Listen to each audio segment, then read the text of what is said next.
B2B marketers, we're back with the third annual B2Beacon Leadership and Luminary Series. I am your host, Thad Kalo, CEO of Business Online and Chief Editor of B2Beacon. And here we are again in the lovely Windy City of Chicago, home to some of the best T-Bones, deep dish, and of course, the best B2B Marketing Association and national event in the world, the BMA ANA. But more importantly, we are here with Craig Coffey of Lincoln Electric, who is the communications manager. Yes. And Craig, thanks for joining us today. Thanks for having me. Yeah, it's a pleasure. Yeah. Always. So let's talk about this. Maybe to give context to our viewership is to tell us a little about your role within Lincoln and how marketing supports the organization. Sure. I think my role as communications manager is probably not any different than a lot of communications managers at B2B enterprises. And it, obviously, people who understand B2B know that we are much focused on the sales result than maybe your typical consumer packaged goods company would be. So my role really rolls up to how well do I support sales efforts? How well do I help bring revenue into the organization? And how can I integrate different forms of media and channels in order to get our message out to a very crowded marketplace? But forgive me for pushing back for a second. I'm going to take that opportunity if you don't mind. But and I love this though. You're in a marketing communications role, and the word revenue came out within the completing the sentence. And I don't think that I would sit down and talk to many folks in the marketing communications role, and they're going to be talking about revenue as in the first sentence, even in the top 10. I know we're all geared towards growth and profitable growth, but Lincoln's different in that, right? I mean, I think in the way it compensates its people, in the way that everyone's really focused on driving long-term sustainable profitability of the organization. And you're in marketing communications, which should help that, but you said it in the same sentence, which I do think is unique. And I don't know if you recognize it. Well, I think it's one of those things that the last thing we want to be as an organization of communicators is the make it pretty department, because that is the surest way to be obsolete very quickly. Because what things look like has a value. It definitely reflects on our brand. But ultimately, if we can't show some sort of return on investment for what we're doing, I'd hate to see our organization go through another 2008 type recession and have to decide where to make cuts and start looking at marketing first. So I'm very... it's always the first place a sales-driven or engineering-driven organization looks, right? It is, right? especially when you're talking... Marketers get a little nervous. It seems softer. It seems softer, so one of the things that I've taken on as a challenge for our organization is to make sure that we have a lockstep understanding of how we fit into the organization from a revenue standpoint. I do that for my own self-preservation. I do that for my department's self-preservation. I don't want anybody to have to think they're looking over their shoulders because they don't know what their contribution to the organization is. And that's something we try and drill home with everybody in my group and everybody within the marketing group is everybody needs to understand the value of the contribution that they put forward. And even more than that, I think even coming to conferences like the one we're at today, we need to be good at marketing. Because like you said, in engineering companies or engineering-driven companies or finance-driven companies, anybody that's got a scientific or mathematics type degree is going to look at marketing as a little softer because I think the first thing people think of when they think of marketing is advertising, which is just, as we all know, just part of the mix and probably not the most vital part, especially when we're talking about consumption of data, trying to meet our customers with a message that resonates in the place that they want to receive that message, so that they respond to it and act on it. So yeah, Lincoln is unique in the fact that we're all rowing the boat in the same direction because of our legendary and storied bonus and profit sharing plans. But I think that it's just valuable for people to understand that the more they focus on the looks of things and not the performance of things, it's like having a great looking car with a 4-cylinder engine in it. It's eventually somebody's going to realize it's all show and no go. Unless it's eco-friendly, then maybe it's acceptable. But even Tesla has a pretty hot, fast car. Absolutely. I like it. And there's a couple of good things there to press on a bit. And I'm going to start with probably the one that's most important to me, and I think most connected to your progressive mantra, which I think is unique and interesting, is the notion of revenue and measurement.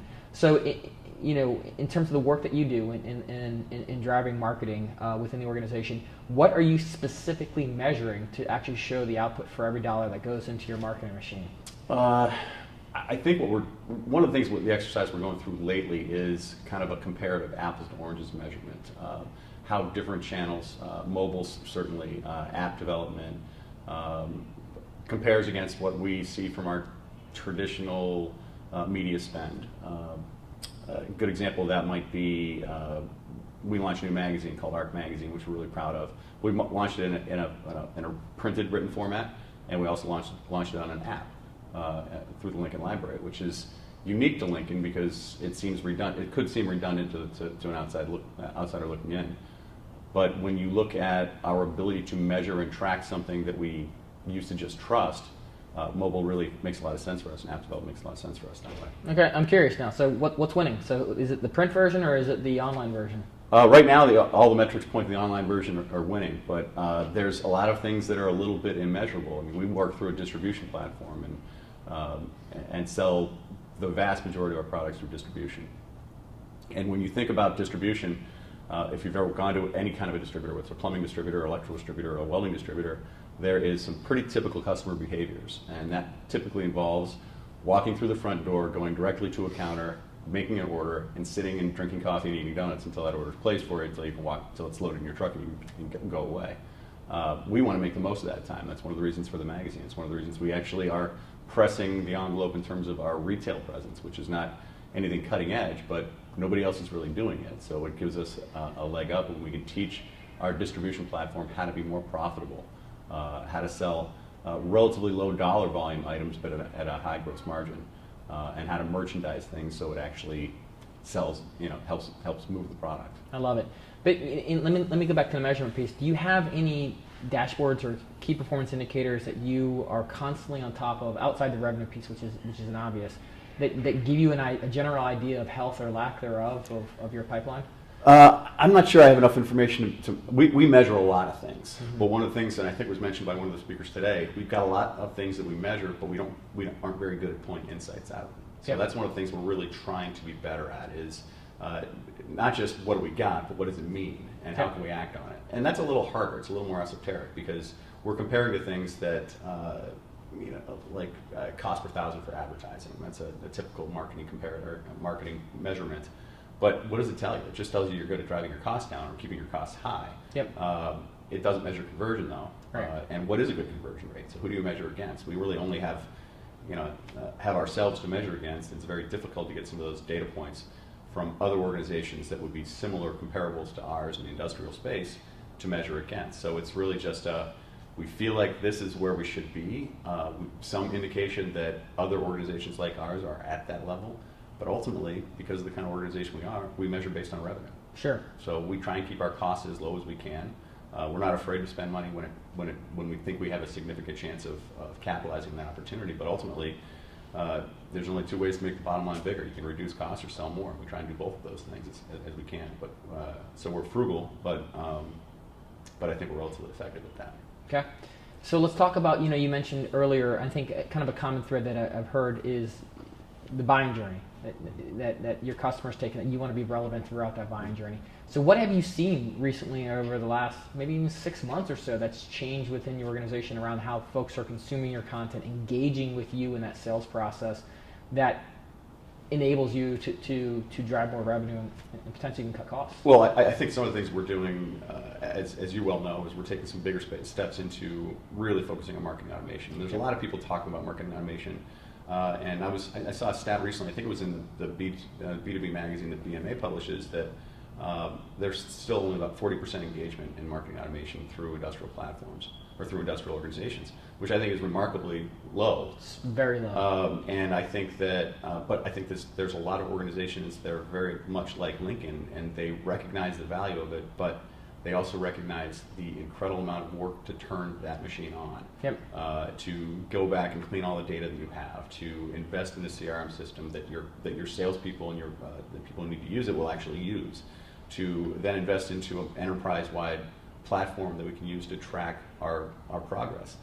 I don't think that that fear is the wrong word to use when you talk about what holds people back from doing something like that. Small organizations, I was at a manufacturing council meeting recently, and it seemed like all the small manufacturers are on board, because I think it's easier for those guys to turn the battleship.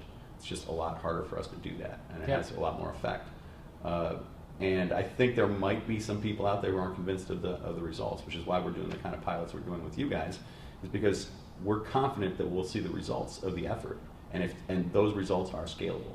And there are some things. Well, that's the key, right? Yeah. It's that one-to-one relationship that can scale, is where Yeah. it can drive meaningful top-line growth. But back to your question about the buying journey, the other thing this pilot's going to do for us is show us in very definitive terms what that customer buying journey looks like from a time standpoint. Yep. Because right now I think it's anecdotal.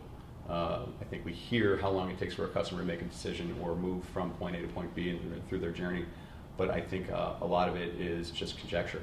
I don't think we're 100% confident that what we've been saying to ourselves is right. The pilot will hopefully prove that out, and hopefully that it's a shorter journey than we anticipate. We Sure. know. I mean, it doesn't take a rocket scientist, and I think the guy from Bizzo and LinkedIn mentioned today how much of that buying journey happens before anybody picks up the phone or raises their hand and says yes. We got to make sure we connect all those dots, and we can't miss anything there. Yep. No, I love it.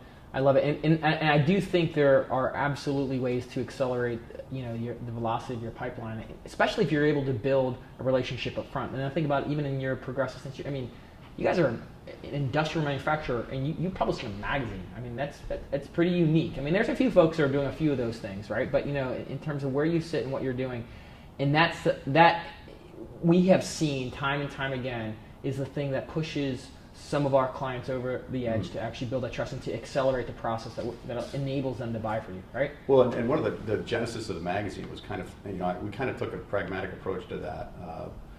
I always kind of take the analogy of professional athletes. If you've got a high school kid, there's like a 3 to 5% chance that high school kid who's playing high school football is going to make it into an elite college program. And there's probably a 1 to 5% chance that same kid could be carried on into a professional program. We sell welding equipment. Welding equipment, they aren't making a lot of new welders, Yep. Which means we got to get them early, and we got to get them interested. We got to get them, and we know that not everybody who's going to buy a welder for the first time is going to become a professional welder and really engage with our top line products. But we've got to build a broad base at the bottom. So we've got to get a lot more people interested. We've got to get a lot more people to try it, to see that they could enjoy it. I don't care if they do it as a hobby. I don't care if they do it for a project. But unless we get them engage a really broad base, if you use those same, we're going to lose 50,000 welders in the next 5 years through retirement. And unless we have a base of about 2.5 million people who are at all interested in welding, we're never going to recover those 50,000 welders in the next 10 years, 20 years. So it's just a kind of and frankly, we've got some relationships with some great celebrities in the welding world. And so, we talk to guys like the guys who are on Fast and Loud, the Gas Monkey Garage guys, and Aaron Kaufman did an absolutely stellar interview with us, and he's echoed some of the things that we always feel that we feel in our business, and things like I think he said something like, I'm worried that the United States has become a culture that doesn't like to make or fix things anymore. We just like to buy. Yeah, the maker movement, right? Yeah, I mean, that's and the maker important. movement's huge for Yeah. us. We want to leverage. We need to leverage things. There's interest out there. I mean, if you look at just television programming, there's entire channels dedicated to the kind of work that involves welding. Sure. You look at Discovery Channel. You look at Velocity Network. You look at the Speed Network. TV stations aren't dumb. They wouldn't be putting this programming out there if there wasn't consumers for it, if they couldn't sell advertising for it. So we've got to kind of be part of that movement and make sure we keep momentum up and things like that, and activate on that interest in maybe it is time to learn how to weld, or it is time to learn how to turn a wrench or fix things instead of buying. I love it, and that's a very long-term view of your business right now. Is just trying to figure out folks who are just entering the potential workforce, to get them interested in this, to educate them, to provide the vocational training, to then bring them in, and at some point buy your expensive but valuable equipment. Well, it's. I think that it's. We want to engage the brand from the beginning of their thoughts about being with a welder, buying a piece of welding equipment, because we know, or at least we assume, that there's incredible brand loyalty in the welding business. There are really only two big brands in the United States. It's us and it's Miller Electric, and they do a good job of doing marketing too. And they're after the same customers we're after. So it's always trying to take a little more market share from those guys from a long-term way. I like the idea of creating more market share than taking market share away from them. Rising tide lifts all boats, right? Exactly. And if we can take a little more market share, or build a larger market and take a little bit more of that market from our competitors, then I think we have to have a long view that way. Yeah, we have to have a short-term view, but you gotta have a long view too. Absolutely, and it's interesting. What I understand of the welding industry as well, there's a shortage of actual welders. So not only do we have an issue with a contracting retiring base, a shortage of welders, which is a whole political conversation we could have. And it's huge, and Lincoln's very, very involved in, we're going to be launching a new learning management system to help welding teachers teach welding, not just to teach welders ourselves. We have a great welding school, and it's constantly full. That's great. But we've got to teach welding instructors how to be better welding instructors so we can get better welders, more qualified, more trained guys who actually want to make a living doing this thing. And welding isn't just about the physical welding machine. It's not just the guy with the MIG torch or the TIG torch doing the welding. Welding is about, and this is another thing that was mentioned today, if you aren't going to the BMA conferences, you're really missing a lot because there's just fantastic pearls being dropped. The guy from LinkedIn, Russ. Yeah. He said that one of the quotes he had on screen was, "If you are an industrial company when you go to bed tonight, you're going to be you'll be a software and analytics company when you wake up tomorrow morning." Maybe that was the guy from GE who said that. Either way, it's very valid. I mean, we have to look at this as we are a software and technology company. I mean, welding is very progressive. Some of our more expensive welders or robotic welding systems have as much to do with the programming as they do with the joining of metal with electrical current. I'm gonna throw a total curveball out here, but I think it's all connected to market. Go Cavs. The sweep, right? No, but I think there's a real interesting problem that you're facing, and I think folks in the industrial market are facing, and there's a certain stigma with that type of profession, right? Yeah. I had a great conversation with a colleague of mine who actually works for a large $80 billion manufacturer called Siemens, and he says, in Germany, you can be the doctor or dentist or the welder, and everyone's on the same field. Yep. They make similar amount of money, not exactly the same. Living on the same street. Yeah, there's no stigma whatsoever, and they have the same social strata, right? But in the United States, that's not the case. So is that part of your job, is to actually pull that stigma out and and I don't think it's build pride in this event? Yeah, I think it's throughout the trades. I mean, I think that's something that this is a generational thing. Every parent wants their kid to do better than they did, and this will be the first generation, or my generation, I think, is the first generation that hasn't done better than their parents have done. Because I think, but everybody relates that doing better to not working with your hands for some reason. Or making something. It's a monetary mindset. Like how big is my bank account? And there's tons of talk about STEM, science, technology, engineering, math in the schools, which I think is great. But I also think you got to introduce the arts. It's got to be STEAM. STEAM makes power.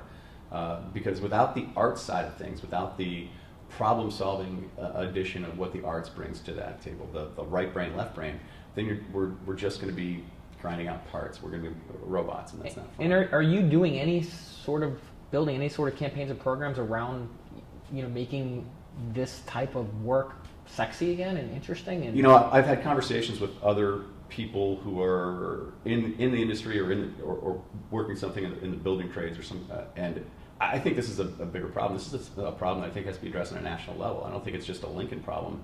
This is an everybody problem. Yep. I think that we need to put the same kind of government-led advertising campaign about these types of jobs that were done for the Forest Service back in the 40s and 50s, or the littering campaigns that happened in the 70s and 80s. I mean, it takes a long time. Caterpillar. I was with a guy who was a former executive at Caterpillar, and he said that one of the biggest limiting factors to Caterpillar's growth worldwide is lack of diesel mechanics. A diesel mechanic can make a great living. Caterpillar cannot find them. They have the same issues that we have. Yeah, that's incredible. But you can't run a bulldozer without a diesel mechanic. And why should that be, right? Yeah. Because we have a contraction in the growth in the middle class, and feel like there's got to be something there. So there has to be something around, the educational component and the marketing of these types of opportunities. Yeah, right? and smart guys are going to get it.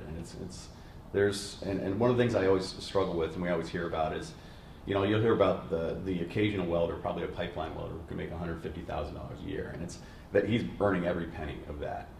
But what I tell people is it's not necessarily what that welder can make as someone actually performing the act of welding. It's the opportunity to own a business that does welding that can make his earning potential unlimited, and that's the part people forget. Yeah. It's not the carpenter who's hammering a nail who's going to make the most money. It's the guy who owns the construction company that hires the carpenters. That is where the money's at, and that's I think people forget that view when they think about doing better than than my parents did. Sure. Or stigmatizing the middle class. I mean, I don't know about either way. I don't know about where you live, but I've got neighbors who are dying to find carpenters to work at their house. They cannot find them. They're booked out months and months and months in advance. I don't live in as affluent area as you do, right? Because we're always working on our houses. We got plenty of people coming by ready to work. That's not easy for us. I love it. All right, so we'll pivot right back into digital or B2B marketing. You mentioned this notion of insights, and that you've got data, you're looking at KPIs, you're measuring, but there's an issue, right? And we have this phrase of too many and not enough. Too many vendors, too many technologies, too many advertising vehicles, too much marketing technology, all these too many, but not enough people who have the understanding, capabilities, and expertise to drive insights, actually move your business forward. Yeah. Why do you think that is? Is it the same thing in welding? We just don't have enough of these folks who know math, statistics, and data to do this? Well, I think that there's always a temptation to move at the shiny new object and try and go that direction. And it's tempting because we're flooded with information about how successful you could be if you executed on something like this. We've so much information coming at us that somebody's got to pump the brakes and just say, look, let's. And that's a good thing and a bad thing. I mean, you have to have some self-awareness of where your strengths are and what your ability to deliver on things that are new and be successful at it, because there's an incredible amount of time invested into doing something new. It's always a safe route to do what you've always done, even if you haven't gotten great results out of it, because you know what you're going to get. Yep. But I think you also have to be smart enough to look to trusted outside experts to help you do the things that you aren't good at. You have to have a lot of self-awareness. You have to know what you are good at and what you're not good at. And you have to know what you're going to buy or rent, or what you're going to own. And those things can change over time. As you learn, you bring on new things. You bring on new competencies. As you look to hire, as you look where there are gaps, you look to fill those gaps with the right people who can fill them. But it's got to be from a manufacturing standpoint, or from any business standpoint, large or small. You've got to be smart about how you make those investments.